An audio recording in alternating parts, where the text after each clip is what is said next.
여행을 가기도 하고 맛있는 음식을 먹기도 하고 좋은 사람들 만나기도 합니다. 그런데 그렇게 좋은 곳을 가고 맛있는 음식을 먹고 좋은 사람들을 만남에도 불구하고 많은 사람들은 진정한 기쁨을 누리질 못하고 있습니다. 왜일까요? 그것은 세상에서는 진정한 기쁨이 없기 때문에 그렇습니다. 세상에서 얻는 기쁨은 영원하지 않기 때문이죠. 세상에서 얻는 기쁨은 한계가 있습니다. 제가 결혼하기 전에 자취 생활을 했었거든요. 자취할 때 제가 옥탑방에서 자취를 한 적이 있습니다. 근데 옥탑방이 어떠냐면 이게 발꿈치를 들면 머리가 천장에 닿아요. 너무 낮은 곳이었어요. 또 옥탑이라 그때는 기름 보일러였거든요. 겨울에 기름통 두 통을 그 좁은 데 오르고 내려가면 너무 힘들었습니다. 그래서 하나님 앞에 막 기도했죠. 하나님, 다른 거 원치 않고 천장 높은 집만 가서 살 수 있게 해주세요. 이렇게 기도를 했어요. 몇 년을 옥탑방에 살았습니다. 그래서 정말 하나님께서 어느 집을 이제 인도해 주셔서 갔는데 천장이 높았어요. 높을 뿐 아니라 다락까지 있는 거예요. 얼마나 좋은지 모르겠습니다.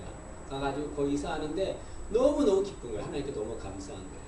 근데 여러분 그 감사가 얼마나 오래 갈까요? 그 기쁨이 얼마나 오래 갈까요? 한 달 지나니까 없더라고요. 한 달 지나니까. 세상에서 주는 기쁨은 영원하지 않습니다. 한계가 있는 거죠. 오늘 본문에 보면은 하나님에게 진정한 기쁨이 있다라고 말합니다. 세상은 우리에게 기쁨을 주지 않지만 하나님은 우리에게 기쁨을 준다라고 말합니다. 14절에 보니까 14절에서는 우리 보고 기뻐하며 노래하라라고 말씀하고 있습니다. 기뻐하라고 하는 것은 진정한 기쁨을 누리라 그런 말이죠. 여기 보면 누가 진정한 기쁨을 누린다고 말하고 있습니까? 시온의 딸, 이스라엘, 예루살렘 딸이 진정한 기쁨을 누린다라고 말합니다. 여기 시온의 딸, 이스라엘, 예루살렘 딸은 누구를 말합니까? 하나님을 믿는 자들을 말하죠. 다시 말하면 누가 진정한 기쁨을 누릴 수 있는가? 하나님을 믿는 자들이 진정한 기쁨을 누리고 하나님에게만 진정한 기쁨이 있다는 것을 말씀하고 있습니다. 특히 14절에 전심으로 기뻐하며 즐거워할지어다 라고 말한 이 말은 전심으로 기뻐하라는 말은 무엇입니까? 하나님에게 진정한 기쁨이 있으니까 네가 마음껏 거기서 기쁨을 누려라. 내가 방해하지 않을 테니까 마음껏 기쁨을 누리라 그런 말입니다. 그럼 이 시간에 생각할 것은 왜 하나님만이 진정한 기쁨이 되시는가? 그걸 생각해 보고자 합니다. 17절 말씀을 중심으로 하나님 말씀을 전하겠습니다. 하나님만의 진정한 기쁨이 되는 이유는 첫째는 하나님이 우리와 함께 계시기 때문에 그렇습니다. 17절 상반절에 너의 하나님 여호와가 너의 가운데 계시니 라고 말씀하고 있습니다. 여기 너의 가운데 계신다라고 하는 것은 너와 함께 한다 그런 말이죠. 하나님은 우리들과 함께 하기를 원하셨습니다. 그래서 우리를 창조하신 것도 그 이유가 우리와 함께 하기 위해서지요. 하나님께서 아담과 하와를 창조했습니다. 아담과 하와는 하나님과 함께 할 때 늘 기쁨을 누리며 살았습니다. 그런데 아담과 하와가 죄를 범함으로 하나님을 떠났어요. 하나님을 떠나자 그들의 마음에 생긴 건 무엇입니까? 기쁨이 사라지고 두려움이 생긴 거지요. 하나님과 함께 할 때만 진정한 기쁨이 있는 겁니다. 그래서 하나님은 인간이 하나님을 떠나서 두려움을 사는 인간들을 보면서 우리 인간들과 함께 하기를 원하셔서 당신의 아들을 이 세상에 보내주셨습니다. 그 아들을 이 세상에 보내주신 이유가 무엇입니까? 우리가 함께 하기 위해서지요. 마태복음 1장 23절에 이렇게 말합니다. 보라 처녀가 잉태하여 아들을 낳을 것이요 그의 이름을 임마누엘이라 하리라 하셨으니 이를 번역한즉 하나님이 우리와 함께 계시다 함이라 라고 말씀하고 있습니다. 하나님은 우리와 함께 하기를 간절히 원하고 있습니다. 우리는 그 하나님과 함께 해야 돼요. 그래야 우리에게 참다운 기쁨이 임할 줄로 믿습니다. 하나님이 우리와 함께 한다는 건 뭘 말합니까? 하나님이 우리를 지켜준다는 걸 말하죠. 15절에 보면 우리와 함께 하신 하나님이 어떤 분이냐면 이스라엘의 왕이다 라고 말씀하고 있습니다. 15절에 여호와가 내 형벌을 제거하였고 내 원수를 쫓아냈으며 이스라엘 왕 여호와가 내 가운데 계시니 이스라엘의 왕이신 하나님이 너와 함께한다 라고 말하고 있습니다. 여러분 여기 이스라엘의 왕이란 말은 무엇일까요? 이스라엘을 지키시는 분이란 그런 말입니다. 한 나라의 왕이 할 일은 무엇입니까? 백성을 지키고 보호하는 일, 그 일을 왕이 하는 거죠. 하나님이 우리의 왕이 되신다는 것, 왕이 되어서 우리와 함께 한다는 건 뭘 말합니까? 우리를 지키시며 보호한다는 걸 말하죠. 그 하나님이 어떻게 우리를 지키십니까? 15절에 하나님이 지키시는 내용이 있어요. 여호와가 내 형벌을 제거하였고 내 원수를 쫓아냈으며 내가 다시는 화를 당할까 두려워하지 아니할 것이라. 하나님께서 우리를 대적하는 원수들을 쫓아내고 우리가 당할 형벌들을 다 제거해 주셨다라고 말합니다.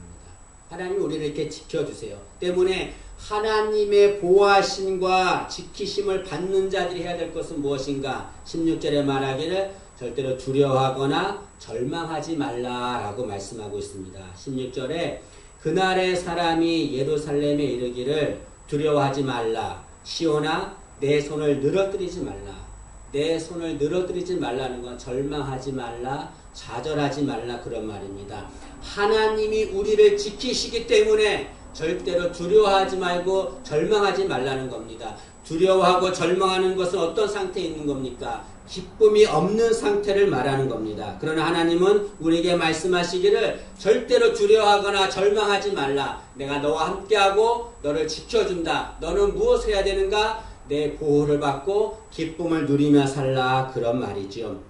이사야 41장 10절에 이렇게 말합니다. 두려워하지 말라. 내가 너와 함께함이라. 놀라지 말라. 나는 내 하나님이 됨이니라. 내가 너를 굳세게 하리라. 참으로 너를 도와주리라. 참으로 나의 위로운 오른손으로 너를 붙들리라 라고 말씀하고 있습니다. 여기 하나님께서 우리에게 두려워하지 말아야 될 이유가 무엇이라고 그랬습니까? 그것은 내가 너와 함께하기 때문이다 라고 말합니다. 하나님이 우리와 함께하기 때문에 우리는 두려워할 필요가 없는 거예요. 하나님 우리와 함께하기 때문에 우리는 절망할 필요가 없는 겁니다. 우리는 기뻐하며 하나님을 찬양해야 될 줄로 믿습니다.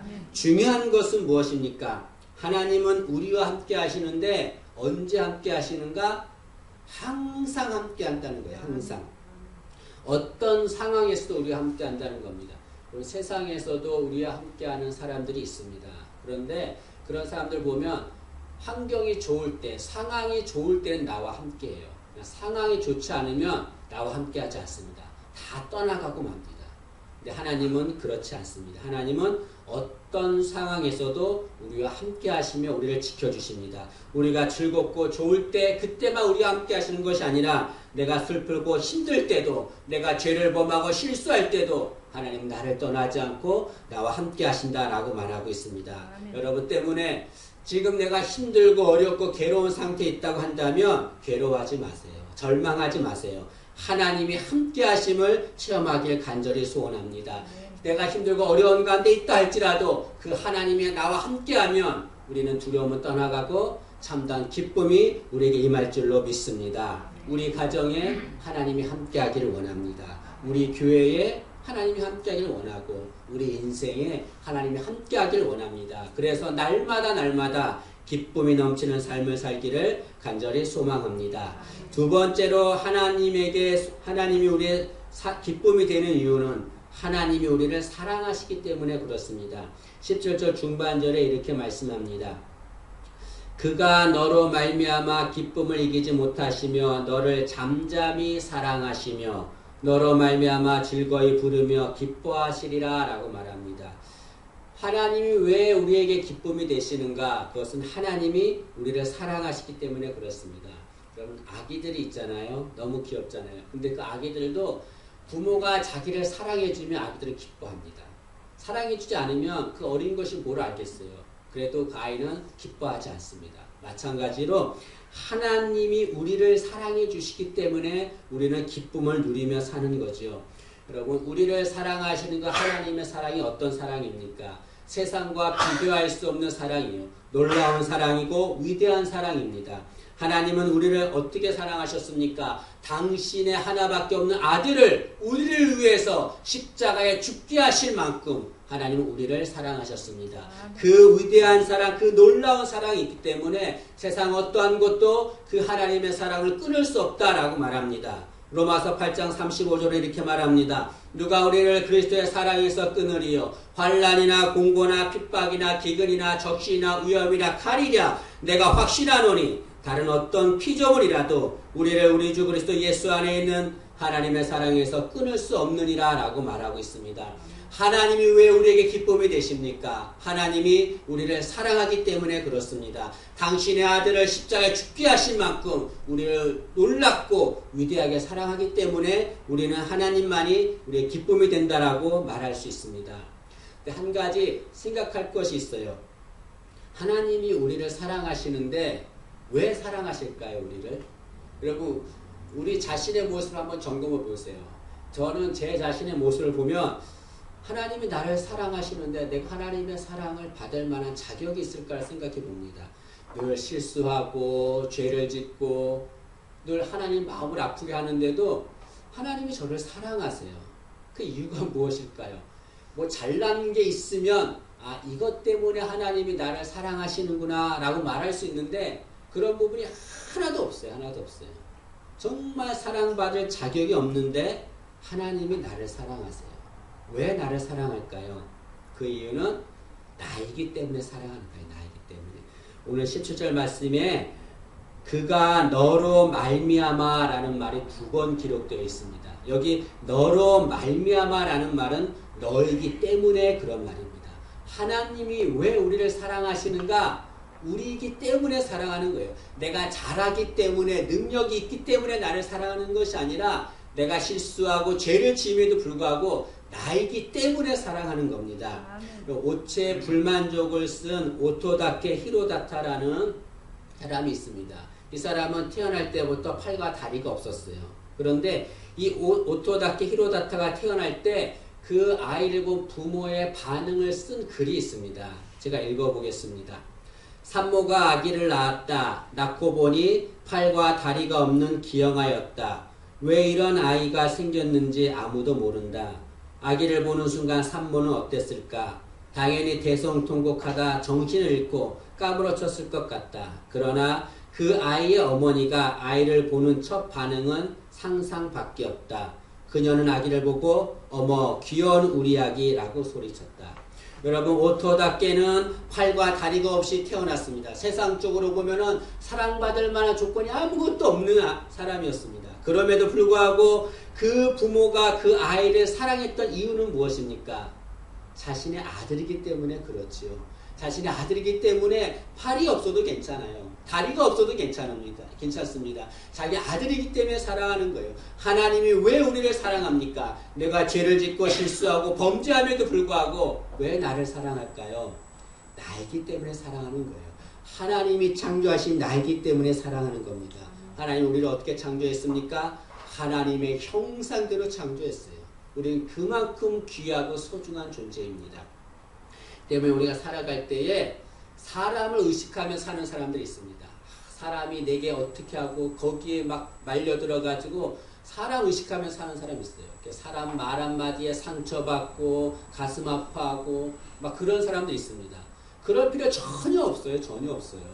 사람 의식할 필요 없습니다. 우리는 어떤 자인가? 하나님의 사랑을 받은 자입니다. 세상 누구도 우리를 정죄하거나 비판할 권한은 아무도 없는 겁니다. 하나님이 사랑하기 때문에 절대로 세상 소리에 의식하거나 세상 소리에 상처받을 필요는 없습니다. 세상이 인정하지 않아도 세상이 좋아하지 않아도 하나님이 나를 사랑하시면 되는 거예요. 하나님이 나를 인정하시면 되는 겁니다. 그 위대한 하나님의 사랑, 하나님은 우리를 사랑하시기 때문에 우리는 기뻐해야 된다라고 말하고 있습니다. 그런데 하나님이 우리를 사랑하시는데 놀라운 것은 어떻게 사랑하시는가? 오늘 말씀해 보니까 하나님이 우리를 잠잠히 사랑하신다라고 말씀하고 있습니다. 여기 잠잠히 사랑한다라고 하는 것은 보이지 않게 사랑한다 그런 말입니다. 여러분 우리가 신앙생활 할 때 하나님이 우리를 사랑하세요. 그런데 하나님의 사랑을 느끼지 못할 때가 있어요. 하나님이 보이지가 않아요. 그래서 하나님이 나를 사랑하시는가 라고 생각할 때가 있습니다. 이것이 너무나 지나치면 하나님이 계시지 않는다. 그리고 신앙을 포기할 때가 너무나 많습니다. 그러나 여러분 하나님은 보이지 않게 사랑해도 우리를 사랑하시는 거지요. 이것은 무엇을 비교할 수 있냐면 잠자는 아이를 사랑스럽게 보는 부모와 같습니다. 저는 저희 아버님이 제가 초등학교 6학년 때 돌아가셨어요. 그래서 아버지에 대한 기억이 그렇게 많지 않습니다. 그런데 아버지에 대한 기억 중에 정말 좋았던 기억이 한 가지 있어요. 그게 뭐냐면 저희 아버지는 퇴근할 때 항상 만두를 사갖고 오셨어요. 만두. 그러면 우리는 기다리는 거죠. 형하고 여동생하고 아버지를 기다린다기보다 만두를 기다리는 거죠. 만두가 너무 맛있는 거예요. 김치만두, 고기만두 막 너무 맛있는 거예요. 그걸 기다리는 겁니다. 그런데 아버지가 늦게 퇴근할 때가 있어요. 그럼 기다리다가 그냥 잠들어 버립니다. 잠들면 아버지는 어떻게 하냐면 그거를 이렇게 밥통에 집어넣어요. 만두를. 그리고 이따가 이제 아침에 주는 거죠. 그러면 만두를 밥통에 집어넣고 우리가 잠자는 모습 보면서 이렇게 앉아요. 그러면서 우리가 잠자는 모습을 이렇게 사랑스럽게 봅니다. 나중에 말씀하시기를 내가 이렇게 힘들게 일하고 와도 너희들이 잠자는 모습 보면 그날의 피로가 다 풀린다라고 얘기하셨습니다. 여기 저희 아버지가 우리를 이렇게 사랑스럽게 보는 거, 그거를 잠잠히 사랑한다라는 거죠. 누구는 잠을 자기 때문에 아버지가 보이지 않아요. 아버지가 날 사랑하지 않는다 생각합니다. 그렇지 않아요. 우리가 보이지 않지만 하나님은 어린 자식들을 잠잠히 보는 것처럼 우리를 잠잠히 사랑하십니다. 여러분, 진정한 사랑은 어떤 것이 진정한 사랑입니까? 자신을 드러내지 않는 것이 진정한 사랑입니다. 자신을 드러내고 자신의 사랑을 자꾸 표현하고 내가 이만큼 사랑한다. 그런 사랑은 오래가지 않습니다. 옛말에 급사랑의 영이별이라는 말이 있습니다. 자신을 드러내고 막 급하게 막 사랑하는 사람, 그런 사람들 영이별을 한다, 그런 말이죠. 그리고 진정한 사랑은 자신을 드러내지 않습니다. 진정한 사랑은 잠잠히 사랑하지요. 하나님의 사랑이 그런 사랑입니다. 복음성가 중에 나의 등 뒤에서 라는 복음성가가 있어요. 이 가사는 정말 은혜가 됩니다. 이 가사를 읽으면 정말 하나님이 잠잠히 사랑하신다는 걸 체험할 수가 있습니다. 거기에 가사가 이렇게 되어 있습니다. 나의 등 뒤에서 나를 도우시는 주, 나의 인생길에서 지치고 고나여 매일처럼 주저앉고 싶을 때 나를 밀어주시네. 나의 등 뒤에서 나를 도우시는 주, 평안히 길을 갈 땐 보이지 않아도 지치고 고나여 넘어질 때면 다가와 손 내미시네. 나의 등 뒤에서 나를 도우시는 주, 때때로 뒤돌아보면 여전히 계신 주, 잔잔한 미소로 바라보시며 나를 재촉하시네. 일어나 걸어라, 내가 새 힘을 주리니. 일어나 너 걸어라, 내 너를 도우리. 여기 보니까 하나님이 어떻게 도우신다고 그랬습니까? 등 뒤에서 도우세요. 우리 등 뒤에 하나님이 있기 때문에 보이지 않는다 생각하고 하나님이 나를 도와주지 않는다, 나를 사랑하지 않는다 생각하지만 그렇지 않습니다. 나의 등 뒤에 계셔서 내가 지칠 때마다 다가와 일으켜 주시고 나를 밀어주시고 내게 힘을 주시는 그분이 바로 하나님이십니다. 여러분, 그 잠잠히 사랑하시는 그 하나님의 사랑을 늘 체험하는 우리가 되기를 간절히 소원합니다. 그런데 이 하나님의 잠잠히 사랑하시는 이 사랑을 우리가 체험해야 되는데 어떻게 하면 이 하나님의 잠잠한 사랑을 체험할 수 있을까요? 느낄 수 있을까요? 어떤 사람은 이렇게 말합니다. 하나님의 그 사랑을 느끼고 싶어도 그 사랑을 느끼지를 못하겠습니다 라고 말하는 사람이 있습니다. 그런 사람들의 열의 아홉은 세상 사랑에 너무 빠져있기 때문에 그렇습니다. 세상의 사랑은 어떤 사랑입니까?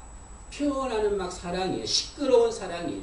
그런 시끄러운 세상 사랑에 너무 빠져있다 보면 잠잠히 사랑하시는 하나님의 사랑을 느낄 수가 없는 겁니다. 잠잠히 사랑하시는 하나님의 사랑을 느끼려면 우리는 어떻게 됩니까?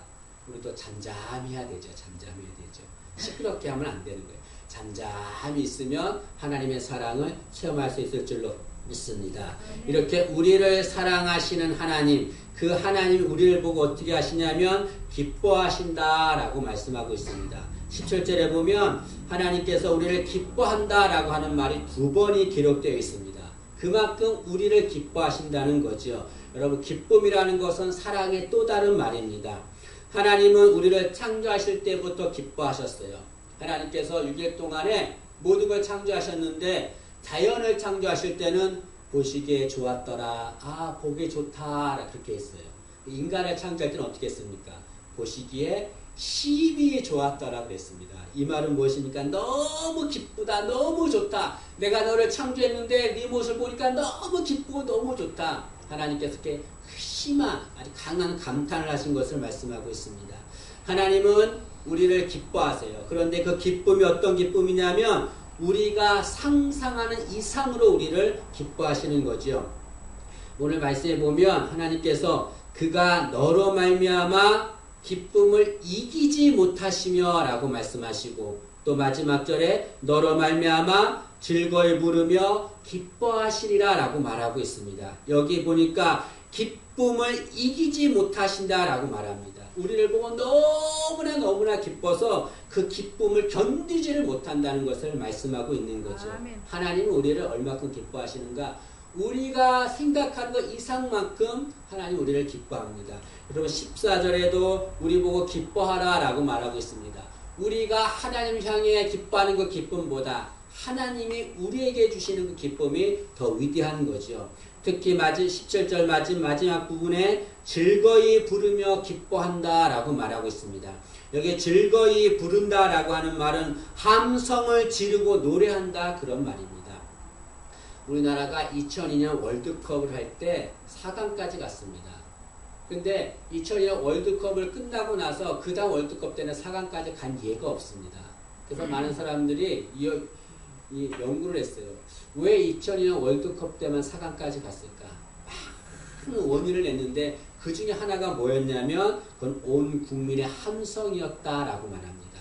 여러분 월드컵 때가 되면은 온 나라의 모든 국민들은 어떻게 했습니까? 밖으로 다 뛰어나왔어요.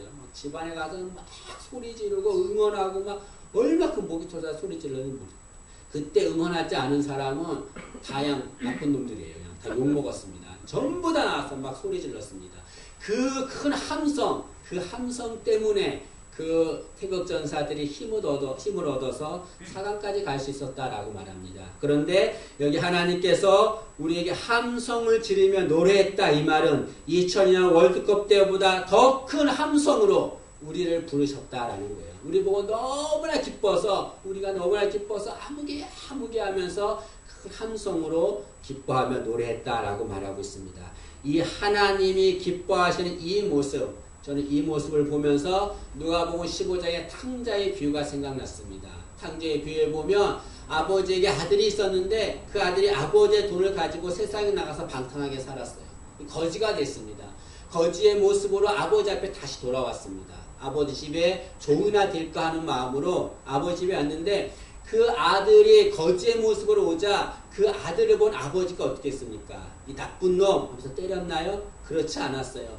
그 아버지는 그 아들이 오자 그 아들을 보고서 그 아들 향해 힘차게 달려갔습니다. 그리고서 그 아들의 목을 안고 입을 맞췄습니다. 아마 그 아버지는 아들 향해 달려가면서 큰 소리로, 가장 큰 소리로 아들의 이름을 부르며 달려갔을 것입니다.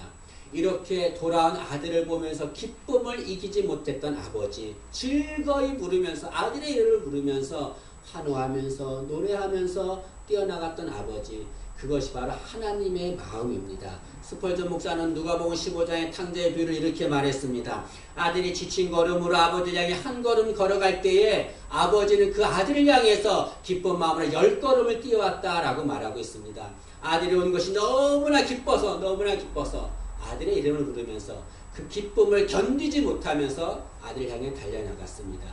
그것이 바로 하나님의 마음입니다. 그 하나님을 아는 자, 그런 자는 참다한 기쁨을 누린다 라고 말씀하고 있습니다. 그럼 말씀을 마치도록 하겠습니다. 저는 17절 말씀을 가지고서 하나님이 우리에게 주시는 기쁨의 내용을 얘기했습니다. 중요한 것은 무엇입니까?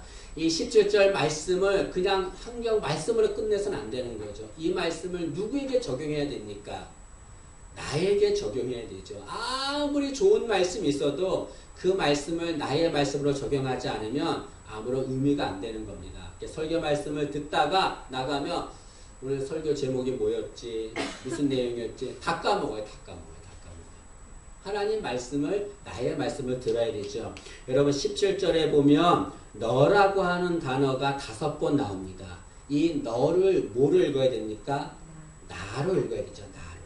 그래서 우리 17절 말씀 한번 다 같이 읽어볼 텐데요. 너라는 단어에 나를 집어넣어서 우리 같이 읽어보도록 하겠습니다. 정신을 집중하며 읽으면 읽을 수가 있습니다. 같이 읽겠습니다. 나의 하나님 여호와가 나의 가운데 계시니 그는 구원을 베푸실 전능자이시라. 그가 나로 말미암아 기쁨을 이기지 못하시며 나를 잠잠히 사랑하시며 나로 말미암아 즐거이 부르며 기뻐하시리라 하리라. 아멘. 여러분, 하나님이 나와 함께 하세요. 그리고 나를 사랑하세요. 너무나 사랑해서 그 기쁨을 견디지 못할 만큼 나를 사랑하십니다. 그 놀라운 은혜가 우리 모두에게 임하기를 간절히 소원합니다.